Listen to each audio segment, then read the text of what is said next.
بشر عافی رحمت اللہ علیہ سے سارا زمانہ پیار کرتا تھا. بغداد کا ایک تاجر کہتا ہے مجھے نہیں بابا اچھا لگتا تھا. ہمارا اپنا اپنا ذہن ہے نا, ہم کہتے ہیں میں نے جدھر ساری دنیا جا رہی ہے وہاں نہیں جانا. کہتے ہیں کہ وہ بابا مجھے نہیں اچھا لگتا تھا, حالانکہ سارا بغداد عزت کرتا. کیوں نہیں اچھا لگتا تھا؟ کہتے ہیں اس لیے کہ بابا نہ صرف فرض مسجد میں پڑھتا تھا, باقی نماز گھر جا کے. تو میں کہتا تھا اتنا ولی ہے تو باقی بھی مسجد میں پڑھے. کہتے ایک دن میں نے کہا جسوسی کرنی ہے اس کی, جو کہ اسلام میں منع ہے. کہتے حضرت بشر عافی رحمۃ اللہ علیہ نے جمعے کے فرض پڑھے, فرض پڑھ کے نکل گئے دوڑ کے. فرماتے ہیں میں پیچھے ہو گیا. میں نے کہا آج میں نے سنتیں چھوڑ دی ہیں پر اس کا پتہ کرنا ہے, سنت نفل بعد میں پڑھوں گا. کہتے ہیں حضرت بشر عافی جلدی سے نا کہ کباب والی دکان پہ گئے, وہاں سے کباب خریدے. اور میں نے کہا بوڑھے کی عمر دیکھو اور اس کے ذائقے دیکھو, اس عمر میں بھی کباب کھائے گا. اوئے ہوئے, مولوی کو روٹی نے ستایا تھا اس لیے سنت اور نفل چھوڑ آیا ہے. کہتے ہیں تھوڑا سا وہ آگے بڑھے تو نان بھائی کی دکان سے نا نان خریدے. میں نے کہا دیکھو یار, دیکھو اس کے ذائقے, گرم نان کھائے گا. بہت سارے لوگ بغداد میں رات کی روٹی کھاتے پر یہ گرم کھاتا ہے. کہتے ہیں حضرت وہ نان اور کباب لے کے نا جنگل کی طرف مڑے تو میرے دل میں خیال آیا یار بڑا ہی اس آدمی کا عجیب ذہن ہے, یہ اب سبزے پہ بیٹھ کے یہاں موج کرے گا, کھائے پیے گا, اور سنت نفل چھوڑ دی. اللہ ہزاروں مرید ہیں. کہتے ہیں حضرت جنگل میں داخل ہوئے, تھوڑا سا سفر کیا تو کچی آبادی آ گئی.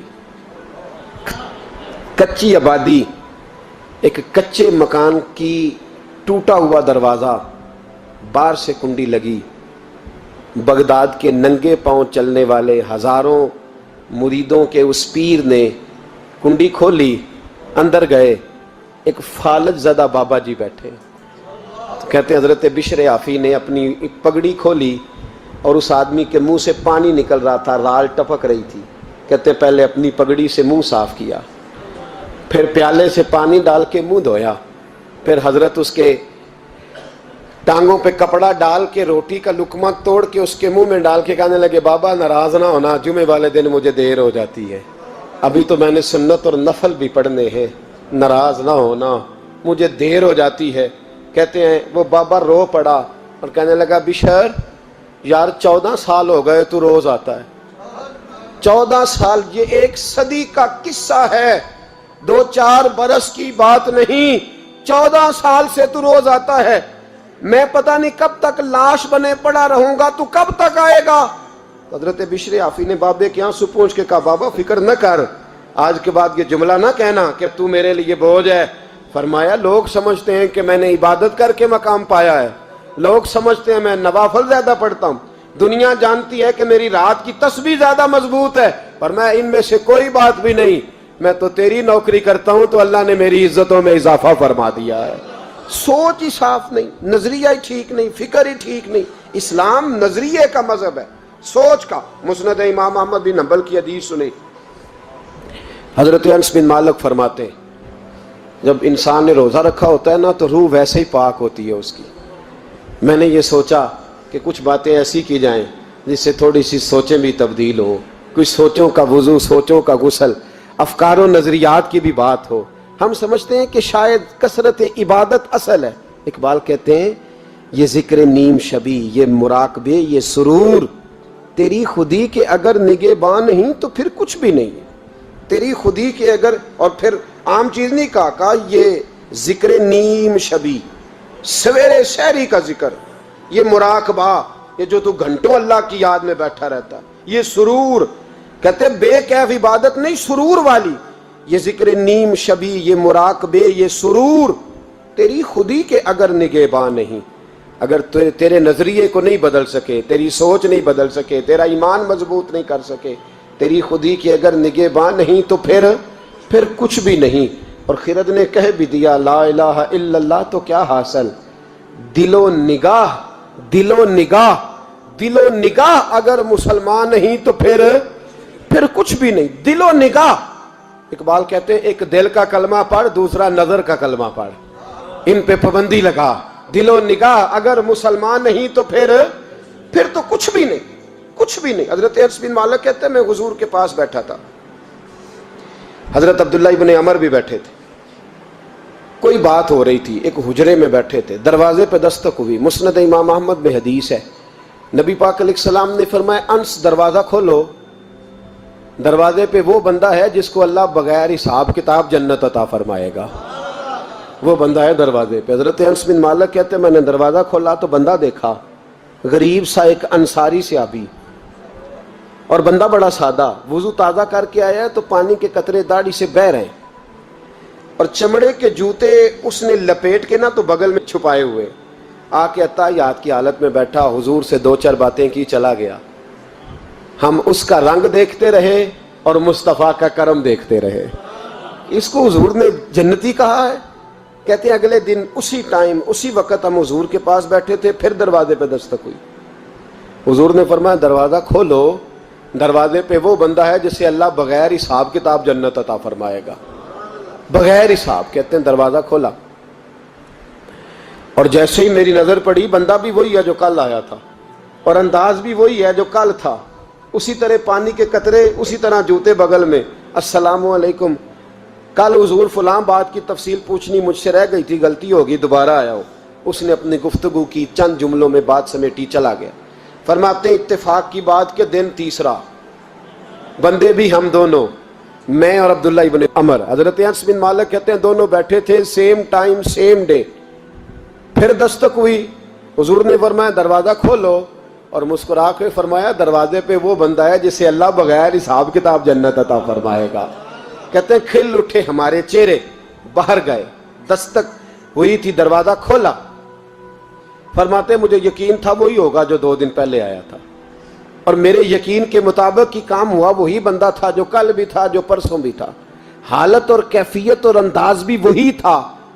پانی کے قطرے بہ رہے ہیں، اور اس شخص نے جوتے بغل میں دبائے ہوئے خدمت میں حاضر ہوا، بیٹھ گیا، بات چیت کی، چلا گیا۔ حضرت انس بن مالک کہتے ہیں تھوڑی دیر ہوئی تو حضور بھی تشریف لے گئے۔ حضرت عبداللہ ابن عمر مجھے کہنے لگے یار ویسے کتنے اس کے نصیب ہیں، کتنے نصیب ہیں، کوئی آیا لے کے چلا گیا، کوئی آیا لے کے چلا گیا، کوئی عمر بھر بھی نہ پا سکا، میرے مولا تجھ سے گلا نہیں، یہ تو اپنا اپنا نصیب ہے، یہ تو اپنا اپنا، اور نہ کسی کے حال پہ طنز کر، نہ کسی کے غم کا مذاق اڑا، وہ جسے چاہیں جیسے نواز دے، یہ مزاج لطف رسول ہے صلی اللہ تعالی علیہ وسلم۔ کہتے ہیں ہم لوگ گفتگو کرنے لگے، عبداللہ ابن عمر مجھ سے کہنے لگے یار ویسے پتہ کرنا چاہیے یہ کون سا عمل کرتا ہے، پتہ کرنا، جیسے ہم نہیں پتہ کرتے کہ یہ بندہ بڑا چمک گیا، پتہ کرو کون سا کاروبار کرتا ہے، ذرا اس کی جاسوسی تو کرو۔ اور بندے بھی بڑے سمجھدار ہیں، وہ سائیڈ بزنس نہیں بتاتے، وہ کہتے ہیں وہ جو میرا علیحدہ ہے وہ نہیں بتانا، کہیں یہ نہ شروع کر لے۔ حالانکہ انسان کے پاس جو خوبی، جو اللہ نے اسے دولت دینی ہوتی ہے، وہ اپنا اپنا نصیب ہوتا ہے، وہ گھر میں بیٹھے بھی اللہ عطا کر دیتا۔ وہ کہتے ہیں کہ پتہ کرو کیا عمل کرتا ہے، تو حضرت عبداللہ ابن عمر کہتے ہیں میں اس کے پیچھے ہو گیا، اس سے سلام لی، تو میں نے کہا مجھے 2-3 دن کے لیے مہمان بنا لو گے، مان نہ مان میں تیرا مہمان، 2-3 دن کے لیے مہمان بنا لو گے؟ تو کہتے ہیں مجھ سے کہنے لگا کوئی گھر میں جھگڑا ہو گیا، کیونکہ پڑوس میں تو تمہارا، قریب ہی تو تمہارا گھر ہے، میرے مہمان بننے کو جھگڑا ہے؟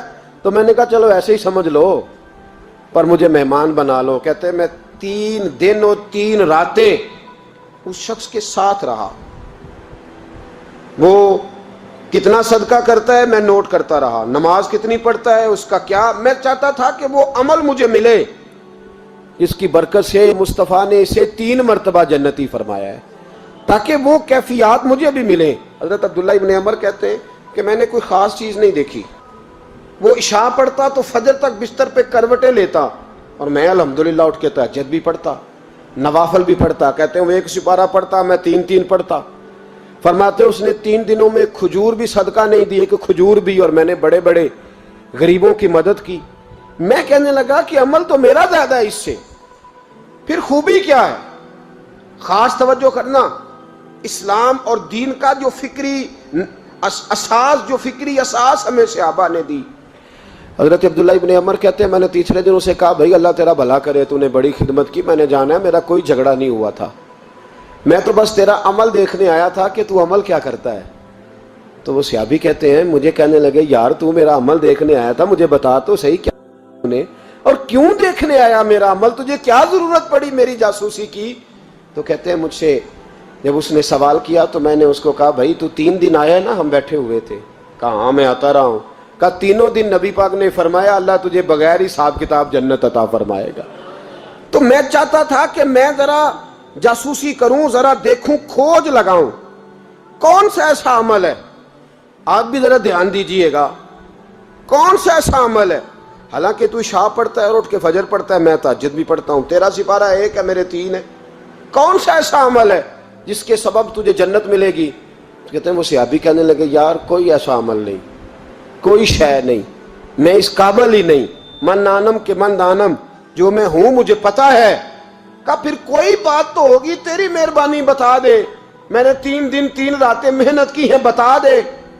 کہتے ہیں وہ کہنے لگے اگر تجھے بتاؤں نا تو پھر سن، میں جب رات کو سوتا ہوں تو اپنے دل پہ نظر ڈالتا ہوں، اور سویرے جب اٹھتا ہوں تو پھر اپنے دل پہ نظر ڈالتا ہوں، موبائل پہ نہیں، کنجی پہ نہیں کہ چابیاں کدھر ہیں، بٹوے پہ نہیں، میں رات کو سوتے ہوئے بھی اپنے دل پہ نظر ڈالتا ہوں، سویرے اٹھتے ہوئے بھی میں سب سے پہلے اپنے دل پہ نظر ڈالتا ہوں۔ فرماتے ہیں الحمدللہ میرے دل میں کسی کا حسد نہیں ہے، کسی کے بارے میں کوئی کینہ نہیں ہے، کوئی کسی کے بارے میں میل نہیں، میں اللہ کے ہر بندے کے بارے میں سوچ، نظریہ، فکر اچھی رکھتا ہوں۔